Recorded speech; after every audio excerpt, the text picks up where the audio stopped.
ఈనాటి కార్యక్రమంలో సంబంధాలు మరియు ప్రమేయాలు అనే అధ్యాయం గురించి మనం కూలంకషంగా చర్చించడం జరుగుతుంది. మొట్టమొదట సంబంధాలు అనేటువంటి యొక్క అధ్యాయాన్ని మనం చర్చించుకుందాం. సంబంధాలు అనే అధ్యాయము నేర్చుకునే ముందు మనకు మొట్టమొదట క్రమయుగ్మం యొక్క భావన తెలిసి ఉండాలి. అంటే క్రమయుగ్మం అంటే ఆర్డర్ పేర్. అసలు క్రమయుగ్మం అంటే ఏమిటి? సో దాని గురించి చర్చించుకున్న తర్వాత సంబంధం అంటే ఏమిటి, సంబంధాల రకాలు, తర్వాత మనం ప్రమేయాల గురించి వివరంగా తెలుసుకుందాం. మొదట క్రమయుగ్మము. ఏ కామా బీలు రెండు సమితులు అనుకుందాం. ఇప్పుడు ఏలో ఒక మూలకము అంటే ఏ బిలాంగ్స్ టు ఏ మరియు బిలో ఒక మూలకం B, B belongs to B అయితే ఏ కామా బి ఈ రూపంలో ఉండేదాన్ని క్రమయుగ్మము అంటారు. క్రమయుగ్మము అంటారు. క్రమయుగ్మము దీన్నే ఆర్డర్ పేర్ అంటారు. ఆర్డర్ పేర్. ఈ విషయాన్ని మనం గమనించాలి. ఇప్పుడు ఏ కామా బి అనే క్రమయుగ్మము, బి కామా ఏ అనే క్రమయుగ్మం తీసుకుందాం. ఈ రెండు సమానం అవుతాయా? బి అనేది ఏకు చెందదు, ఏ అనేది బికి చెందదు. కాబట్టి ఇక్కడ బి కామా ఏ క్రమయుగ్మము ఏ కామా బికి సమానము కాదు. అంటే A comma B is not equal to B comma A. సమానం కావాలంటే A is equal to B కావాలి. ఇది క్రమయుగ్మాలు. ఇప్పుడు మనము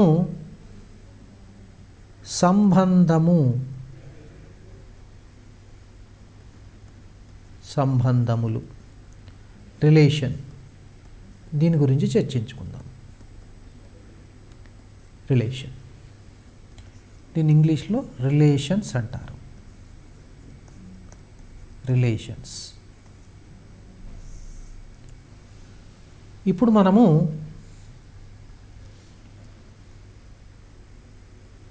ఏ కామా బీలు రెండు సమితులు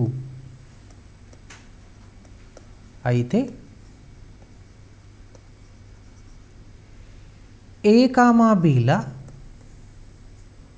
మధ్య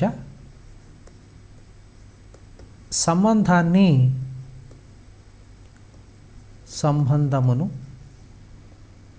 కనుగొనాలంటే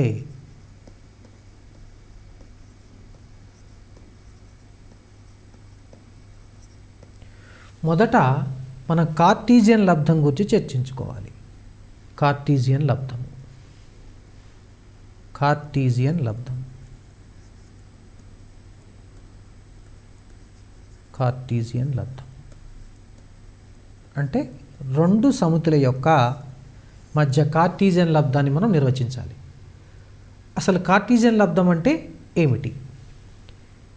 ఏ కామా బీల మధ్య కార్టీజియన్ లబ్ధాన్ని ఏ క్రాస్ బితో సూచిస్తారు. దీన్ని ఏ క్రాస్ బి అంటే ఏ క్రాస్ బి అంటే అర్థం ఏమిటంటే ఏ కామా బి క్రమయుగ్మాలు such that A belongs to A, comma B belongs to B. ఇది ఏ క్రాస్ బికి నిర్వచనము. అంటే ఏ కామా బిల క్రమలబ్ధం అంటే క్రమయుగ్మాల సమితి, ఏ మరియు బి సమితిలో నుంచి ఏర్పడ్డటువంటి క్రమయుగ్మాల సమితి. మనం ఇప్పుడు ఒక ఉదాహరణను మనము గమనిద్దాము. A is equal to 1 2 3, B is equal to x, y అనే రెండు సమితులను తీసుకుందాం. ఫస్ట్ మొదట వీటి మధ్య మనము ఎన్ని రకాల క్రమయుగ్మాలు ఏర్పరచవచ్చో చూద్దాం ఒకసారి. ఇప్పుడు మనము 1ని xకు yకి జత చేయొచ్చు. అదేవిధంగా 2ను మళ్ళీ xకు yకి జత చేయొచ్చు. 3ను xకు yకి జత చేయవచ్చు. అంటే అప్పుడు క్రమయుగ్మాలు మనకి ఏ విధంగా వచ్చే అవకాశాలు ఉంటాయి? 1, x 1, y 2, x 2, y 3, x 3, y. ఈ విధంగా మనకు క్రమయుగ్మాలు ఏర్పడే అవకాశాలు ఉన్నాయి. ఈ క్రమయుగ్మాలన్నిటినీ మనము మూలకాలుగా తీసుకొని ఒక సమితిగా ఏర్పరిచామనుకోండి, దానిని ఏ నుండి బికి నిర్వచించబడినటువంటి కార్టీజియన్ లబ్ధము అని అంటారు. దానిని ఏ క్రాస్ బితో సూచిస్తారు. ఏ ఇంటూ బిగా రాస్తారు. అంటే ఇప్పుడు మనము ఏ కామా బిల కార్టీజియన్ లబ్ధాన్ని A into B is equal to 1, x 1, y 2, x 2, y 3, x 3, y ఈ విధంగా మనము రాయవచ్చు.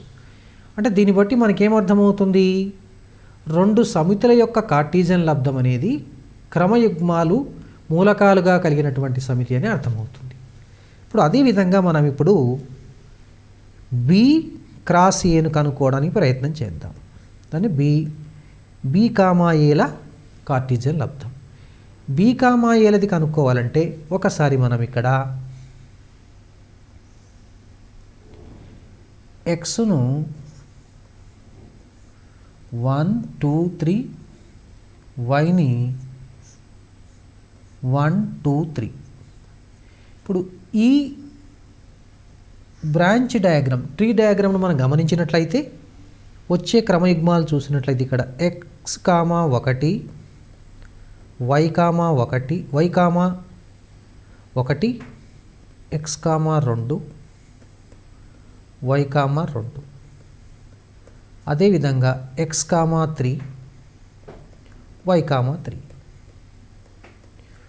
ఒకసారి గమనించండి, ఇక్కడ ఏబిల కార్టీజియన్ లబ్ధము, బిఏల కార్టీజియన్ లబ్ధం ఈ రెండు ఒకే విధంగా లేవు. కాబట్టి A cross B does not equal to B cross A, అంటే స్థిత్యంతర ధర్మాన్ని పాటించదు. అది గమనించాలి. ఏ క్రాస్ బి కనుక బి క్రాస్ ఏ కావాలంటే ఇక్కడ తప్పనిసరిగా A is equal to B కావాలి. ఈ నియమాన్ని పాటించినట్లయితే A cross B is equal to B cross A అవుతుంది. ఇప్పుడు మరొక ఉదాహరణ మనం గమనిద్దాం. A is equal to 1, 2, 3 B is equal to X, Y. ఇప్పుడు మనకు తెలుసు ఏ cross B is equal to 1, x 1, y 2, x 2, y. అదేవిధంగా 3, x 3, y. ఇప్పుడు ఏలో మూలకాల సంఖ్య రాద్దాం. ఏలో మూలకాల సంఖ్య అంటే n ఆఫ్ ఏ మనకు 3 అని తెలుసు. అదేవిధంగా బిలోని మూలకాల సంఖ్య n of B is equal to 2. ఇప్పుడు మనము n of A cross B రాద్దాం. n of A cross B అంటే గమనించండి 1, 2, 3, 4, 5, 6. ఈ 6ను మనము 3 ఇంటూ 2గా రాసుకోవచ్చు కదండి. అప్పుడు ఒకసారి గమనించినట్లయితే మనము ఈ 3 అనేది n ఆఫ్ ఏ అవుతుంది, 2 అనేది n ఆఫ్ బి అవుతుంది. కాబట్టి ఇప్పుడు మనము దీన్ని n of A into n of B అని రాయవచ్చు. ఏ కామా బి అనే 2 సమితులు తెలిసినట్లయితే n of A cross B అనేది n of A into N of B అనే సూత్రం ఇక్కడ మనము జనరలైజేషన్ చేయవచ్చు. అదేవిధంగా ఏ క్రాస్ బిలో ఉన్నటువంటి యొక్క మనము మూలకాలను గమనించినట్లయితే ఈ మూలకాల ద్వారా మనం ఏమైనా ఉపసమితులను ఏర్పరచవచ్చా? ఇది ఒక సమితి కాబట్టి దీనికి ఉపసమితులు వ్యవస్థితమవుతాయి. అలాంటి కొన్ని ఉపసమితులు రాయడానికి మనం ప్రయత్నం చేద్దాం. R1 1, x 1, y. R2 2, y 3, x 3, y. ఇప్పుడు R1 R2 మరియు ఈ ఏ క్రాస్ బికి ఏమైనా సంబంధం ఉందా?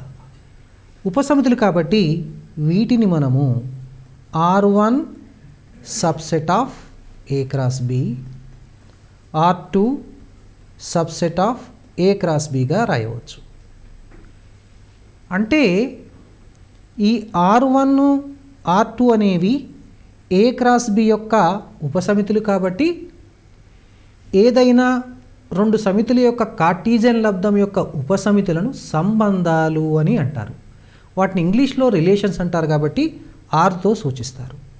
ఇప్పుడు మనకు ఆర్ అనేది ఏ మరియు బి అనే సమితుల కార్టీజియన్ లబ్దం యొక్క ఉపసమితి. అంటే R is the subset R equal to A cross B. ఈ ఆర్ను మనము సంబంధము అని అంటారు.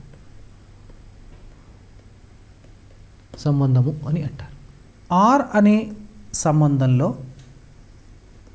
ఎక్స్ కామా వై అని కేవలం ఒక మూలకం మాత్రమే ఉందనుకుందాం. అప్పుడు ఎక్స్కు మరియు వైల మధ్య సంబంధాన్ని ఎక్స్ రిలేటెడ్ టు వై అని అంటారు. అంటే దీన్ని ఎక్స్ రిలేటెడ్ టు వై అని రాయవచ్చు. అదేవిధంగా మరొక సంబంధము R is equal to X comma why,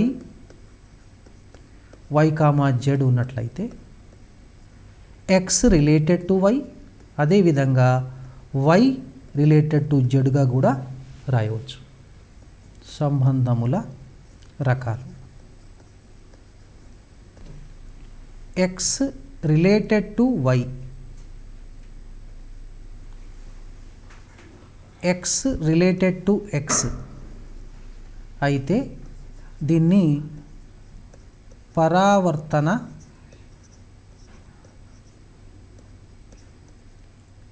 సంబంధము అని అంటారు. X related to Y, Y related to X దీన్ని సౌష్ఠవ సంబంధము అని అంటారు. సౌష్ఠవ సంబంధము అని అంటారు. X related to Y, Y related to Z అయితే ఎక్స్ రిలేటెడ్ టు జెడ్ దీనిని సంక్రమణ సంబంధము అంటారు.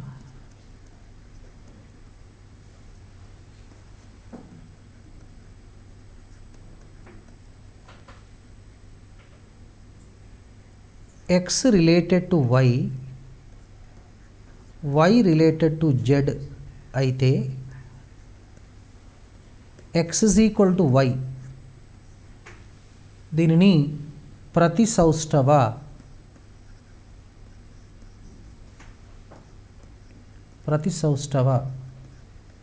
సంబంధము అని అంటారు. ఒక సంబంధము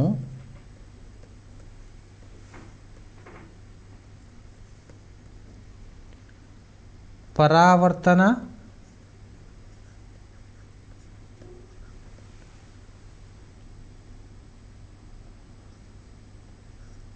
సౌష్ఠవ సంక్రమణ అయితే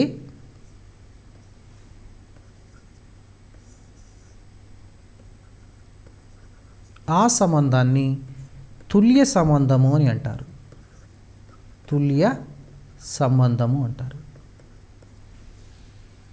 ఇప్పుడు మనము ఏ సమితి నుండి బి సమితికి ఎన్ని సంబంధాలను మనం నిర్వచించవచ్చు వాటి గురించి మనం చర్చించుకుందాం. ఏలో మూలకాలు కనుక ఎన్ ఆఫ్ ఏ అనుకుందాం. ఏలోని మూలకాలు ఏ నుండి బికి నిర్వచించగల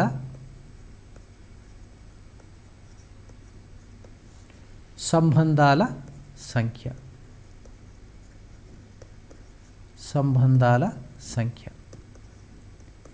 ఇక్కడ మనం ఒక విషయాన్ని దృష్టిలో పెట్టుకోవాలి. సంబంధము అంటే అర్థం ఏమిటి? సంబంధము అంటే కార్టీజియన్ లబ్ధం యొక్క ఉపసమితి. కాబట్టి ఒక సమితి యొక్క ఉపసమితి కనుక్కోవడానికి మనకు సాధారణ సూత్రం ఉంది. కాబట్టి ఆ సూత్రాన్ని కనుక మనము దీనికి అనువర్తింపచేస్తే ఏ నుండి బికి నిర్వచించగల సంబంధాల సంఖ్య వస్తుంది. అంటే ఉదాహరణకు ఏ సమితి యొక్క కార్డినల్ సంఖ్య మనకు ఎన్ ఆఫ్ ఏ అని తెలుసు, బి సమితిది ఎన్ ఆఫ్ బి అని మనకు తెలుసు. ఇప్పుడు ఏ క్రాస్ బిది N of A cross B. ఈ ఏ క్రాస్ బి యొక్క ఉపసమితుల సంఖ్య మనకు 2 to the power of N of A cross B. కాబట్టి 2 to the power of N of A cross B. N of A cross బికి మనం సూత్రాన్ని నిర్వచించుకున్నాం. కాబట్టి ఈ N of A cross B అనేది N of A into N of B.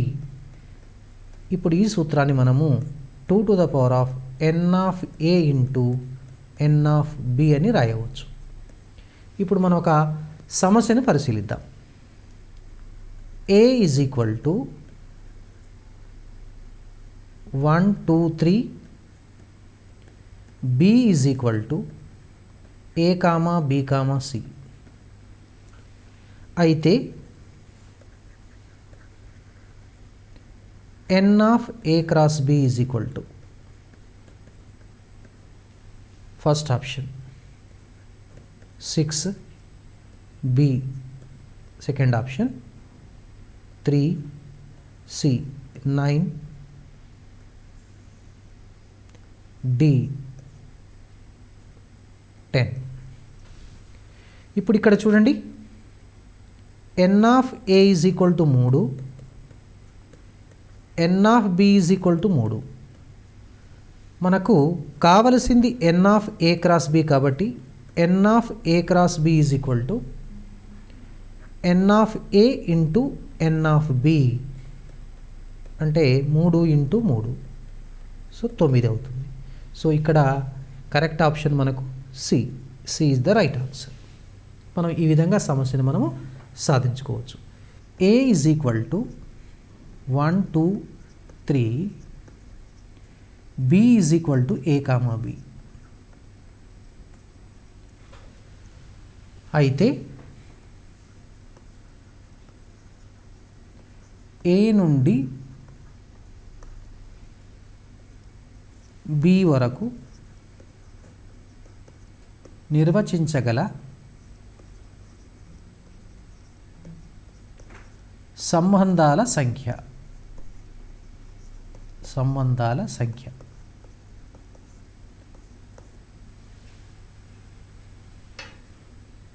A 64, B 32, C 16, D 6. A అనే సమితి మరియు బి అనే సమితి వరకు నిర్వచించగల సంబంధాల సంఖ్య కనుక్కోవాలంటే మొదట మనకు అవసరమైనటువంటి దత్తాంశం ఏమిటంటే ఏ అనే సమితి యొక్క కార్డినల్ సంఖ్య, బి అనే సమితి యొక్క కార్డినల్ సంఖ్య మనకు తెలవాలి. ఏ అనే సమితిలో 3 మూలకాలు ఉన్నాయి కాబట్టి దాని యొక్క కార్డినల్ సంఖ్య N of A is equal to 3. అదేవిధంగా బి అనే సమితిలో 2 మూలకాలు ఉన్నాయి కాబట్టి దాని యొక్క కార్డినల్ సంఖ్య N of B is equal to 2. మొదట మనకు ఈ 2 అంశాలు తెలిసినట్లయితే ఏ నుండి బి వరకు నిర్వచించగల సంబంధాల సంఖ్యను మనము 2n(a) ఇంటూ n(b) అనే సూత్రం ద్వారా మనము దాన్ని సులభంగా కనుక్కోవచ్చు. సో మొదట n(a) 3, n(b) = 2. కావలసిన సంబంధాల సంఖ్య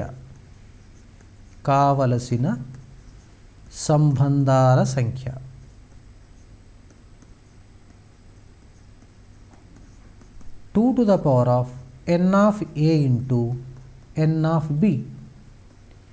ఇప్పుడు మనం ప్రతిక్షేపిస్తే 2³ ఇంటూ 2 2⁶.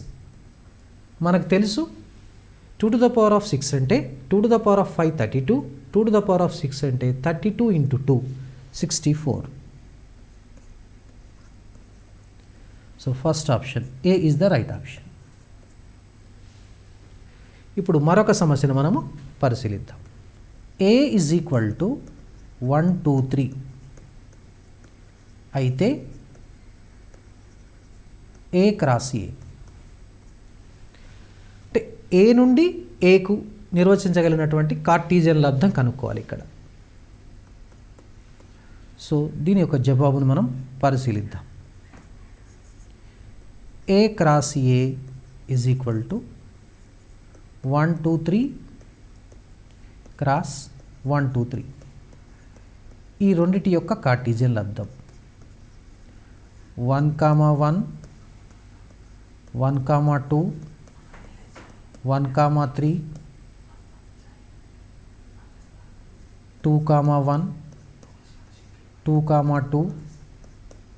2 2, 3 అదేవిధంగా 3, 1 3, 3.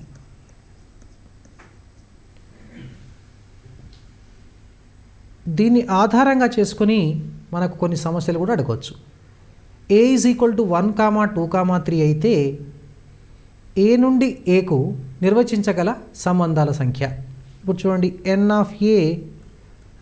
= 3 కాబట్టి సంబంధాల సంఖ్య కావలసిన సంబంధాల సంఖ్య 2n(a)² అవుతుంది. సో 2^3². సో 2^9. సో ఈ విధంగా మనము ఇది గణించవచ్చు. మనం ఇప్పుడు ప్రమేయాల గురించి చర్చించుకుందాం. ప్రమేయాలు, ఫంక్షన్స్.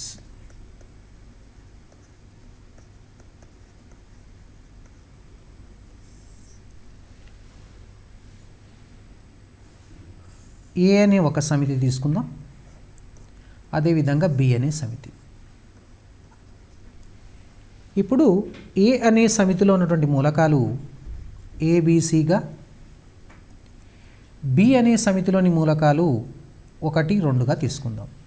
అంటే a = ABC, ఇక్కడ b = 1, 2. ఇప్పుడు ఏలోని మూలకాలు బిలో ఉన్నటువంటి మూలకాలను ఒకసారి జత చేసి చూద్దాం. A1, B1, C2. ఒకసారి గమనించండి ఇక్కడ. అంటే ఇక్కడ ఏర్పడే క్రమయుగ్మాలు మనకు A,1 ఒక క్రమయుగ్మము, B,1, C,2. సో ఇదొక సమితిలాగా రాసుకున్నట్లయితే దీన్ని మనము ఒక సంబంధం అనేటువంటి కూడా అనుకుంటాము. ఈ సంబంధాన్ని మనము ఎఫ్ అనుకుందాం, ఎఫ్ అనే సంబంధం అనుకుందాం. F = ఇప్పుడు ఈ సంబంధంలో గమనించినట్లయితే ఏబిసి ప్రతి మూలకానికి బిలో ఉన్నటువంటి యొక్క కనీసం ఒక మూలకంతో జత చేయబడ్డది. అదేవిధంగా ఇంకొక రెండవ నియమం ఏమిటంటే ఏకైక మూలకంతోనే జత చేయబడ్డది. అంటే ఏలోని ఏకైక మూలకంతో కానీ బిలో ఉన్నటువంటి కనీస మూలకంతో జత చేయబడ్డది. కాబట్టి ఈ విధంగా ఒక ప్రత్యేక లక్షణము కలిగినటువంటి యొక్క సంబంధాన్ని మనం ప్రమేయము అని అంటాం. దీన్ని ప్రమేయము అంటాం. ఇక్కడ ఇప్పుడు మనము ఏ నుండి బికి ప్రమేయాన్ని, దాన్నే ఎఫ్ మ్యాప్స్ A to Bతో సూచిస్తాం. ఎఫ్ మ్యాప్స్ A to Bతో సూచిస్తాం. ఇప్పుడు ఈ ప్రమేయంలో ఏ బి వీటి మధ్య సంబంధాన్ని మనము ఎఫ్ అదే ప్రమేయాన్ని ఎఫ్గా అనుకున్నట్లయితే దీనిలో ఒక మూలకం ఎక్స్గా తీసుకుంటే దీనిలో ఒక మూలకం వైగా తీసుకుంటే ఇప్పుడు ఏను ప్రదేశము అని నిర్వచిస్తారు. ఏను ప్రదేశము అంటారు. బిని సహ ప్రదేశము అంటారు. సహ ప్రదేశము అంటారు. సహ ప్రదేశము అంటారు. ఇప్పుడు ఉదాహరణకు మనము ఈ F is equal to A,1 B,1 C,2 ఉందనుకోండి.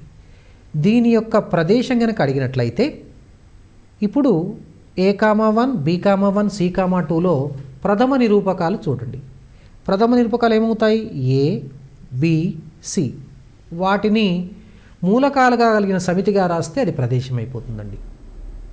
ఇక తరువాత బిలో ఉన్నటువంటి యొక్క మూలకాలను సహప్రదేశము అంటారు.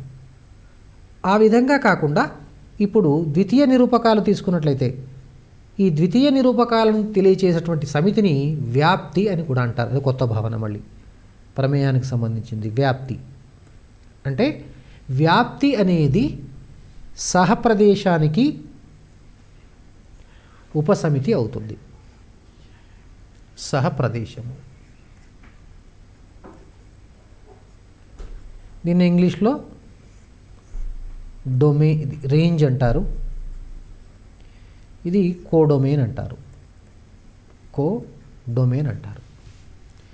ఇప్పుడు ఏ, బి వీటి మధ్య నిర్వచించబడినటువంటి ప్రమేయం మనం ఎఫ్ అనుకుందాం. దీనిలో ఎక్స్ అనే మూలకం ఉంది, దీంట్లో వై అనే మూలకం ఉంది అనుకుందాం. ఇక్కడ చూడండి, important point, F maps A to be ఒక ప్రమేయము.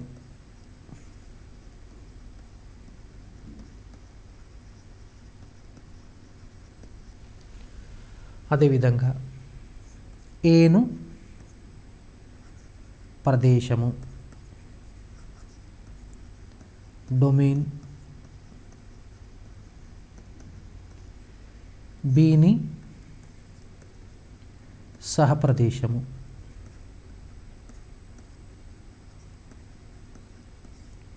సహప్రదేశం అంటే కోడొమైన్, కోడొమైన్ అంటారు. ఇప్పుడు ఎక్స్ అనేది వైతో జత చేయబడింది అనుకోండి, అప్పుడు వైని ఎక్స్ యొక్క ప్రతిబింబం అంటారు. అంటే దాన్ని f of x is equal to y అంటారు. F of x is equal to y అయితే వైని ఎక్స్ యొక్క ప్రతిబింబము అంటారు. దాన్ని ఇమేజ్ అంటారు. ఇక ఎక్స్ని విలోమ ప్రతిబింబము అంటారు. విలోమ ప్రతిబింబము అంటారు. ప్రతిబింబము అని అంటారు. అంటే ఇన్వర్స్ ఇమేజ్. ఇన్వర్స్ ఇమేజ్ దీన్ని ఏ విధంగా రాస్తారంటే x is equal to f inverse y అని రాస్తారు. అంటే మనం ఈ విధంగా గుర్తుపెట్టుకోవచ్చు. F of x is equal to కనుక వై అయితే x is equal to f inverse y, ఈ విధంగా రాయటం జరుగుతుంది. చూడండి మరొకసారి, దీన్ని ప్రదేశము, దీన్ని సహప్రదేశము, సహప్రదేశము అని అంటారు. A is equal to A,1 B,2 C,3. ఇది ప్రమేయం అవుతుందా కాదా అంటే ఈ సంబంధము ప్రమేయం అవుతుందా లేదా మనం పరిశీలించాలి. దీనికి మనము దీని మామూలుగా ఎఫ్ అనేది ఏబిసి, దీన్ని ఏ అనుకుందాం, బి అనుకుందాం. 1 2 3. ఏ 1తో జత చేయబడ్డది, బి 2 చేత జత చేయబడ్డది, సి 3 చేత జత చేయబడ్డది. అంటే ఇక్కడ ఇది ప్రమేయం అవుతుందా కాదా అంటే ఏ విధంగా పరిశీలించాలంటే ఒక పరీక్ష అండి. ఏలో ఏ ఒక్క మూలకాన్ని వదిలేయకూడదు, బిలో కొన్ని మూలకాలు వదిలేయచ్చు. కానీ దీనిలో ఒక మూలకానికి ఒక ప్రతిబింబం మాత్రమే ఉండాలి బిలో. అలాంటి అప్పుడు మాత్రమే దాన్ని ఏమంటారంటే ప్రమేయం అంటారు. కాబట్టి ఇది ప్రమేయం అవుతుంది. ప్రమేయము f is equal to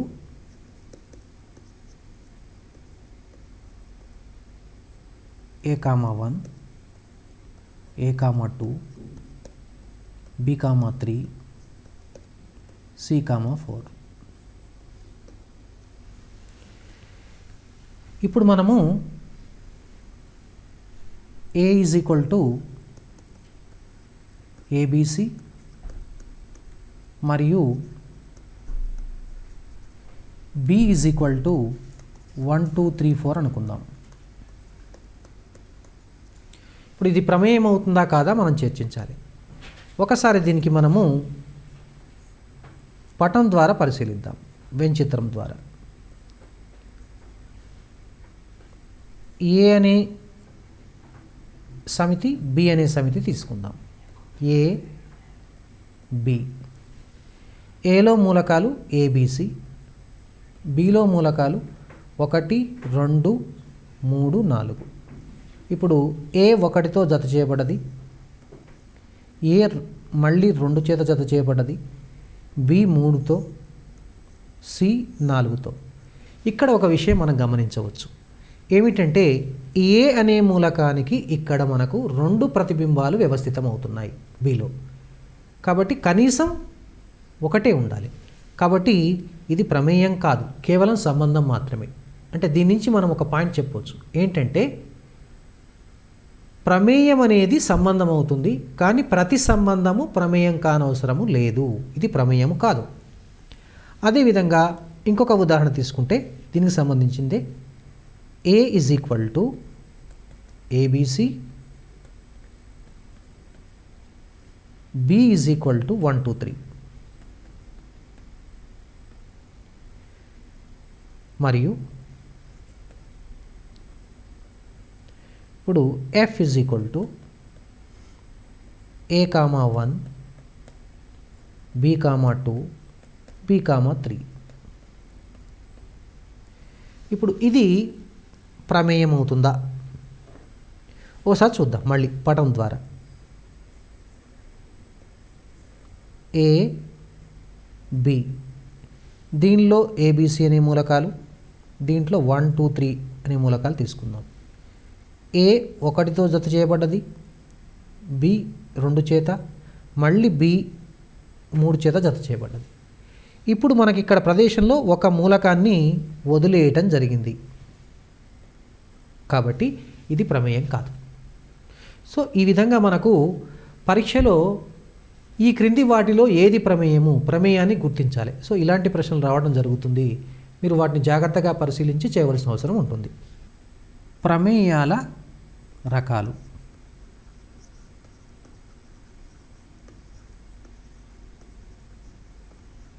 types of functions.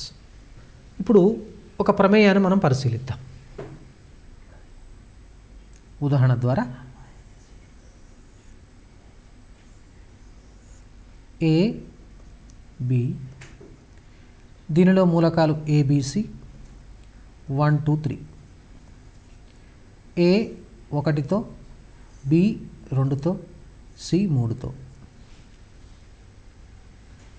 ఇప్పుడు ఈ ప్రమేయాన్ని మనం ఎఫ్గా భావించినట్లయితే, ఎఫ్ అనుకున్నట్లయితే ఎఫ్ ఈజ్ ఈక్వల్ టు ఏ విధంగా రాస్తామండి? A,1, B,2, C,3. సో ఈ విధంగా రాస్తాం మనం. ఇప్పుడు మనము జాగ్రత్తగా గమనించినట్లయితే దీని యొక్క ప్రదేశం ఏమిటి? ప్రదేశము మనకు A, B, C అని తెలుస్తుంది. అదేవిధంగా సహప్రదేశం 1 2 3. వ్యాప్తి, వ్యాప్తి అంటే ద్వితీయ మూలకాల యొక్క సమితి 1, 2, 3. ప్రదేశము వ్యాప్తి. ఇప్పుడు ఒకసారి మనము ఈ పటమును గమనించినట్లయితే ఏలో ఉన్నటువంటి యొక్క ప్రతి మూలకానికి బిలో ఉన్నటువంటి యొక్క ఏకైక మూలకంతో జత చేయబడ్డది. అన్ని మూలకాలు జత చేయబడ్డవి. సో ఇలాంటి ప్రమేయాన్ని ఏమంటారంటే అన్వేక ప్రమేయము అంటారు. ఏలోని ప్రతి మూలకమును బిలో ఉన్నటువంటి యొక్క విభిన్న మూలకాలతోని గనక జత చేయబడితే అలాంటి ప్రమేయాన్ని ఏమంటారంటే అన్వేక ప్రమేయము అంటారు. ఇప్పుడు మరొక ఉదాహరణ చూద్దాం. ఇప్పుడు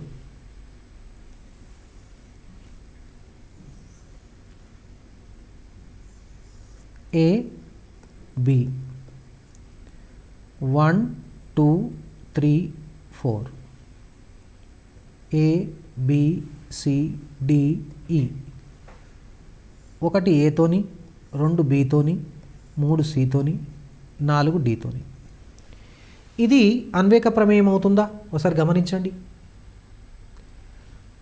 ఏలోని విభిన్న మూలకాలు బిలోని విభిన్న మూలకాలతోని జత చేయబడ్డాయి కాబట్టి ఇది అన్వేక ప్రమేయం అవుతుంది. అన్వేక ప్రమేయం, అన్వేక ప్రమేయము, ఇది అన్వేక ప్రమేయం అవుతుంది. ఇప్పుడు మనము అన్వేక ప్రమేయం కావాలంటే ఏ నియమాన్ని పాటించాలో ఆ నియమం చూద్దాం. మనం అన్వేక ప్రమేయం కావాలంటే నియమము, కండిషన్ ఏంటి? నియమము ఒకసారి ఇప్పుడు ఎన్ ఆఫ్ ఏ, దీనిలో ఉన్నటువంటి ఒక ఎన్ ఆఫ్ ఏ రాద్దాం. ఎన్ ఆఫ్ ఏ అంటే 3, ఎన్ ఆఫ్ బి 3. అదేవిధంగా ఈ ఉదాహరణలో n of A 4, n of B ఇక్కడ 5. అంటే ఇప్పుడు ఈ రెండింటి నుంచి మనము ఒకసారి n of A, n of B, N of A, n of వీటి మధ్య మనం ఏ సంబంధాన్ని గమనించాము? ఈ ఉదాహరణలో n of A is equal to N of B అయింది. ఈ ఉదాహరణలో n of A less than n of B అయింది.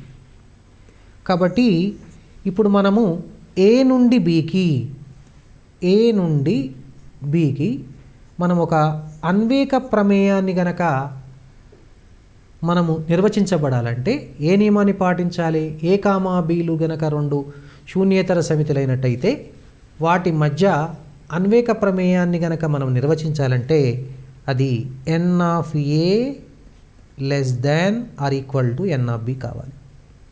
ఈ కండిషన్ ఉన్నప్పుడు మాత్రమే అన్వేక ప్రమేయము నిర్వచితం అవుతుంది. ఇది మీరు గమనించండి. సంగరస్థ ప్రమేయం,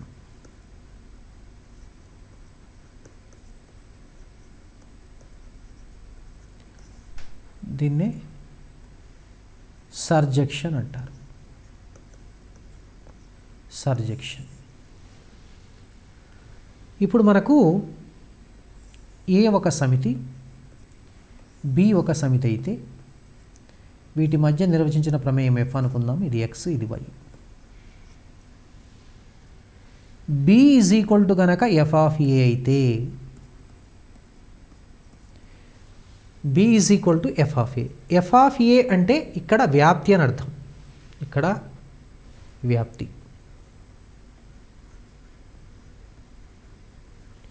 ఇక్కడ బి అంటే సహప్రదేశం. అంటే ఒక ప్రమేయంలో సహప్రదేశం కనుక వ్యాప్తికి సమానమైతే అంటే ఇక్కడ సహప్రదేశము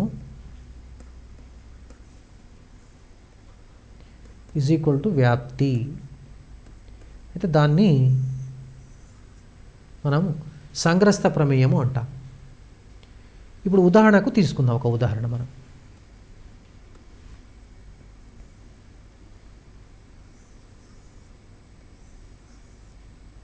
ఏ బి తీసుకుందాం.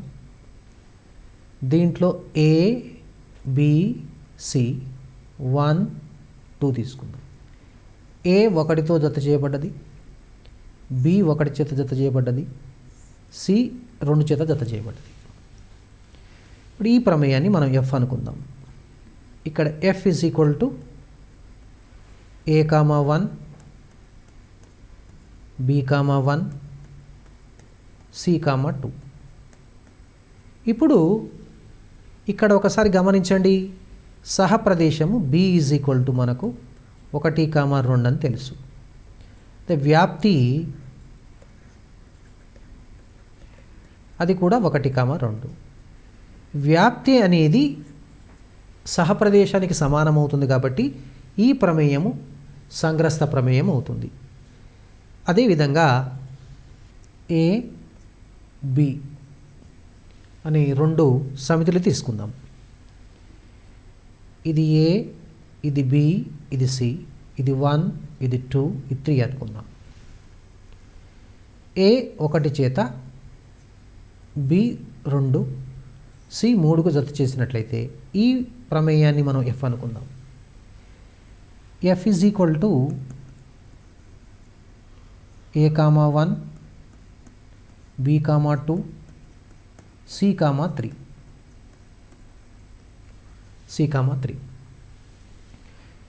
ఇక్కడ బి ఈజ్ ఈక్వల్ టు ఎంత అవుతుంది అంటే సహప్రదేశము 1, 2, 3. వ్యాప్తి అనేది కూడా 1, 2, 3. ఏం గమనించారు? ఇది కూడా సంగ్రస్త ప్రమేయమే అవుతుంది. అయితే ఇప్పుడు మనము ఏ నుండి బికు సంగ్రస్త ప్రమేయాన్ని నిర్వచించాలంటే ఏ నియమాన్ని పాటించాలో ఒకసారి చూద్దాం.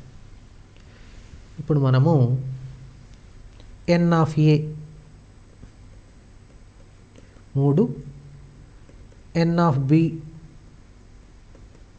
2, ఇక్కడ n of A 3, N of B 3. ఈ రెండింటి మధ్య సంబంధం మనకు తెలుసు. N of A is equal to N of B. అంటే n of A is equal to N of B అయిన సందర్భంలో సంగ్రస్త ప్రమేయం నిర్వచించబడుతుంది.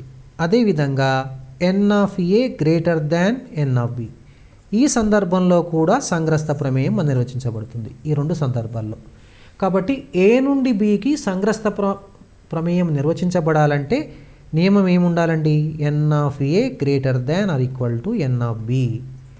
ఈ నియమాన్ని పాటించినట్లయితే మనకు సంగ్రస్త ప్రమేయం నిర్వచించబడుతుంది, లేకపోతే సంగ్రస్త ప్రమేయం మనకు నిర్వచించబడదు. ఇప్పుడు మరొక ప్రమేయం గురించి మనం చర్చించుకుందాం. ద్విగుణ ప్రమేయం. దీన్ని బైజెక్షన్ అంటారండి. బైజెక్షన్, ద్విగుణ ప్రమేయం. ఇప్పుడు మనము ఒక ఉదాహరణ తీసుకుందాం. ఇది ఏ, ఇది బి. ఏలో మూలకాలు ఏ, బి, సి. 1, 2, 3 తీసుకుందాం. బిలో ఏ 1తోని, బి 2తోని, సి 3తోని. దీన్ని ఎఫ్ అనే సంబంధం ఎఫ్, లేకపోతే ప్రమేయాన్ని కూడా మనం ఎఫ్ అని అనుకుందాం. ఇప్పుడు మనము ఎఫ్ను మనము A comma 1, B comma 2, C comma 3గా రాద్దాం. బి ఈజ్ ఈక్వల్ టు సహప్రదేశము 1, 2, 3. వ్యాప్తి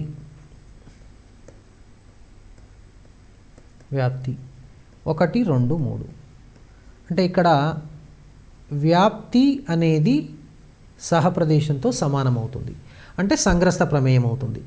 అదేవిధంగా మరొకసారి గమనించినట్లయితే ఏలోని విభిన్న మూలకాలు బిలోని విభిన్న మూలకాలతోని జత చేయబడ్డాయి కాబట్టి అది అన్వేక ప్రమేయం అవుతుంది. అంటే ఎఫ్ అనే ప్రమేయం అన్వేకమవుతుంది, సంగ్రస్తమవుతుంది. కాబట్టి ఈ ప్రమేయాన్ని ద్విగుణ ప్రమేయము అంటారు. అంటే ఇక్కడ మీరు గమనించినట్లయితే ఇక్కడ మనము ఎఫ్ అనేది అన్వేకము మరియు సంగ్రస్తము. కావున ఈ విధంగా అన్వేకము మరియు సంగ్రస్తమయ్యే ప్రమేయాన్ని ద్విగుణ ప్రమేయము అంటారు. కాబట్టి ఇప్పుడు ఎఫ్ని ఇక్కడ ద్విగుణ ప్రమేయము అంటారు. ద్విగుణ ప్రమేయము, దీన్ని బైజెక్షన్ అంటారు. ఇప్పుడు బైజెక్షన్ కావాలంటే నియమం ఒకసారి చూద్దాం. దీనిలో n of A is equal to 3, N of B is equal to 3. వీటి మధ్య సంబంధాన్ని ఎలా ఏర్పరచవచ్చండి? N of A is equal to N of B. ఒక విషయాన్ని గమనించాలి, n of B is equal to N of B అయినప్పుడు మాత్రమే మనం సంగ్రస్త ప్రమేయాన్ని నిర్వచించవచ్చు. ఇంతవరకు మనము సంబంధాలు, ఆ సంబంధాల యొక్క రకాలు, అదేవిధంగా ప్రమేయం అంటే ఏమిటి, ప్రమేయాల రకాలలో అన్వేకము, సంగ్రస్తము, ద్విగుణ ప్రమేయం గురించి నేర్చుకోవడం జరిగింది. వీటికి సంబంధించినటువంటి మరికొన్ని అంశాలు వచ్చే తరగతిలో నేర్చుకుందాం. అంతవరకు సెలవు.